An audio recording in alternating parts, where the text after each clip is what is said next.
Hi everyone, welcome back to my channel. आज के video में हम लोग जो है इटियोलॉजी ऑफ सीओपीडी डिस्कस करेंगे। तो चलिए स्टार्ट करते हैं। सबसे फर्स्ट तो थोड़ा सा ये देखते हैं कि सीओपीडी है क्या। सीओपीडी जो है एक प्रोग्रेसिव लंग डिसीज़ है जिसमें कि हमारे जो लंग्स है उसके उसमें रेस्पायरेशन की जो कैपेसिटी होती है वो कम हो जाती है, क्योंकि हमारा जो एयरवे है उसमें ऑब्स्ट्रक्शन आ जाता है, नैरो हो जाते हैं हमारा एयरवे नैरो हो जाता है। एयर सैक्स यानी कि जो हमारी एल्वोलाई है वो डैमेज हो जाती है, उनकी इलास्टिसिटी ख़त्म हो जाती है, तो जिनके कारण जो है सीओपीडी हो जाता है। और इसका ट्रीटमेंट प्रॉपर्ली नहीं किया जाता, सिर्फ इसके सिम्टम्स को कम करके एक क्वालिटी लाइफ को प्रोवाइड किया जाता है पेशेंट को। ठीक है, तो हम इसकी इटियोलॉजी देखते हैं कि किस किस वजह से कॉज होता है। सीधी सी बात है, ये रेस्पिरेटरी रिलेटेड डिसीज़ है। दैट मीन्स कि इसमें सबसे बड़ा हाथ किसका होगा? स्मोकिंग का, सिगरेट का और पोल्यूशन का, क्योंकि इन्हीं के कारण क्या होता है, हम हमारे एयर में मिली हुई जो भी कंटामिनेटेड चीज़ है या फिर पोल्यूशन है या धुआं है उसको हम इन्हेल करते हैं, और इन्हेलेशन के कारण जब ख़राब चीज़ें हमारी बॉडी में इंटर करती है तब हमारा रेस्पिरेटरी सिस्टम डैमेज होता है, और जो है ऐसी सीओपीडी, अस्थमा, ऐसे डिसीजेस जन्म लेती है। ठीक है, तो फर्स्ट वाला देखते हैं। फर्स्ट इटियोलॉजी क्या है? Cigarette smoking. मेनली जो है 80 से 90% वाले केसेस में जो है स्मोकिंग के कारण ही सीओपीडी होता है। ठीक है, जिसके स्मोकिंग के कारण क्या होता है कि एयरवे डैमेज होता है, साथ में एल्वोलाई भी डैमेज होती है, जिसके कारण जो पर्सन है उसे सांस लेने में दिक्कत या फिर अदर सिम्टम्स जो शो होने लग जाते हैं। ठीक है, उसके बाद सेकेंड आता है एयर पोल्यूशन। एयर पोल्यूशन में क्या क्या है? व्हीकल स्मोक हो गया, या फिर इंडस्ट्रियल फ्यूम्स हो गया, या फिर इंडोर स्मोक जैसे कि कोल वगैरह हो गया, या फिर अदर कोई भी जो स्मोक वगैरह है, ये सारी चीज़ें भी क्या करते हैं?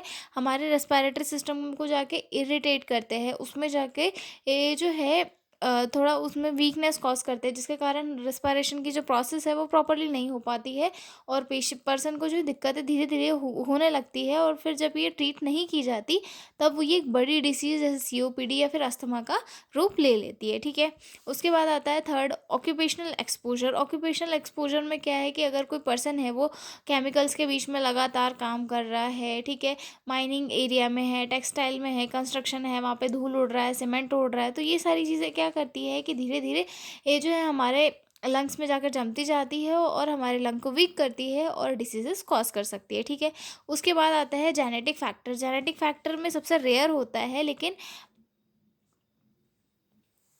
लेकिन अल्फ़ा एंटीट्रैप्सिन डेफिशिएंसी के कारण भी जो है सीओपीडी हो सकता है। ठीक है, रिकरेंट रेस्पिरेटरी इन्फेक्शन, यानी कि अगर बार बार किसी को रेस्पिरेटरी इन्फेक्शन हो रहा है, मतलब जो लंग की कैपेसिटी है या जो लंग की जो एक वैल्यू है वो इन्फेक्शन के अगेन लड़ नहीं पा रहा है, और उसके बार बार इन्फेक्शन वगैरह हो रहा है, तो उसके कारण भी जो है सीओपीडी हो सकता है। ठीक है, अस्थमा और हाइपर एक्टिव एयरवे, मतलब अस्थमा के कारण लॉन्ग टर्म अगर अस्थमा है, ट्रीट नहीं किया जा रहा है, तो जिसके कारण क्या होगा? लॉन्ग टर्म हमारे एयरवेज में इन्फ्लामेशन रहेगी, जिसके कारण धीरे धीरे क्या है, म्यूकस प्रोडक्शन ज़्यादा होगा, इन्फ्लामेशन होगी, और जो एयरवे है वो डैमेज हो जाएगा। ठीक है, उसके बाद आगे आ जाएगा age and gender.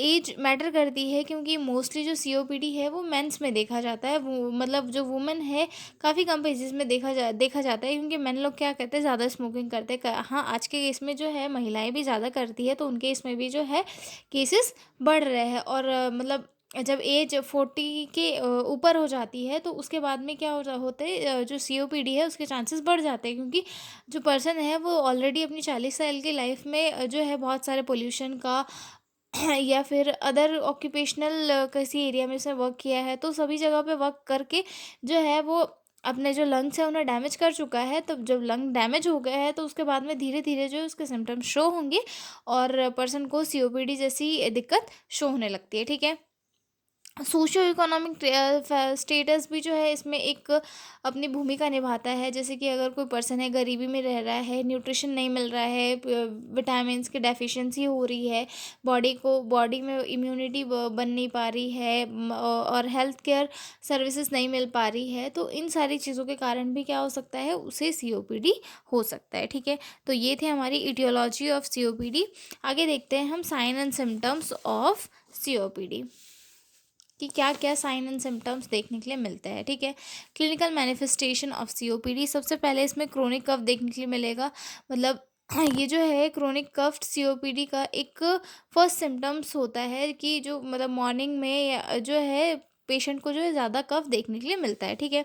Access sputum production मतलब एक्सेस उस स्पूटम प्रोडक्शन देखने के लिए मिलेगा, थिक होगा, स्टिकी म्यूकस देखने के लिए मिलेगा, जैसे कि क्रोनिक ब्रोंकाइटिस में जैसे स्टिकी म्यूकस देखने के लिए मिलता है वैसे ही देखने के लिए मिलेगा, ठीक है। डिस्निया यानी कि चेस्ट टाइटनेस हमें देखने के लिए मिलेगी पेशेंट में, ठीक है।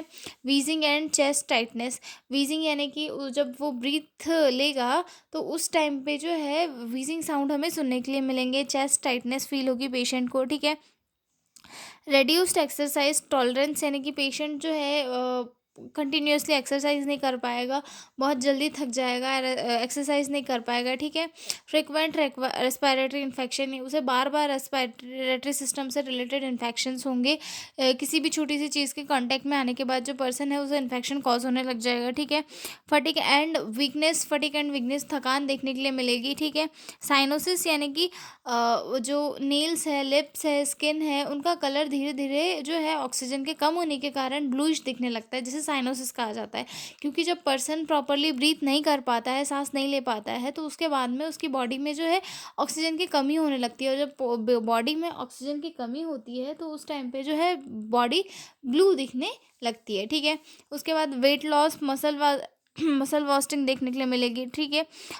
बैरल शेप्ड चेस्ट यानी कि ये सीवियर इसमें होता है, जब मतलब सीओपीडी जो है थोड़ा सीवियर इसमें चला जाता है, उस टाइम पे देखने के लिए मिलता है बैरल शेप चेस्ट, ठीक है। Use of accessory muscle for breathing मतलब जब ब्रीथ करेगा तो उस टाइम पे जिन मसल्स का यूज़ नहीं करना है, उन वो भी मसल उनमें पार्ट लगी, क्योंकि जो उसके पर्टिकुलर मसल्स है जो ब्रीथ लेने के लिए बनी हुई है वो प्रॉपर ब्रीथ नहीं कर पाएगी, ठीक है। तो ये सारे सिम्टम्स देखने के लिए मिलेंगे, ठीक है, हमें पेशेंट में। उसके बाद एक और सिम्टम्स आता है कोर पल्मोनल, ये जो है काफ़ी सीवियर सीओपीडी में देखने के लिए मिलता है, जिसमें कि जो राइट साइड है हार्ट का वो डैमेज हो जाता है, ठीक है। तो ये थे हमारे क्लिनिकल मैनिफेस्टेशंस ऑफ सीओपीडी। तो अब हम मिलते हैं अगले वीडियो में एक नए क्वेश्चन के साथ, तब तक के लिए बाय बाय। और हाँ, प्लीज़ चैनल को सब्सक्राइब करना मत भूलना, क्योंकि इसी चैनल पर आपको बीएससी नर्सिंग के चारों ईयर के जो क्वेश्चन पेपर है प्रीवियस 5 ईयर के वो मिलने वाले हैं। तो मिलते हैं हम अगले वीडियो में, तब तक के लिए बाय बाय।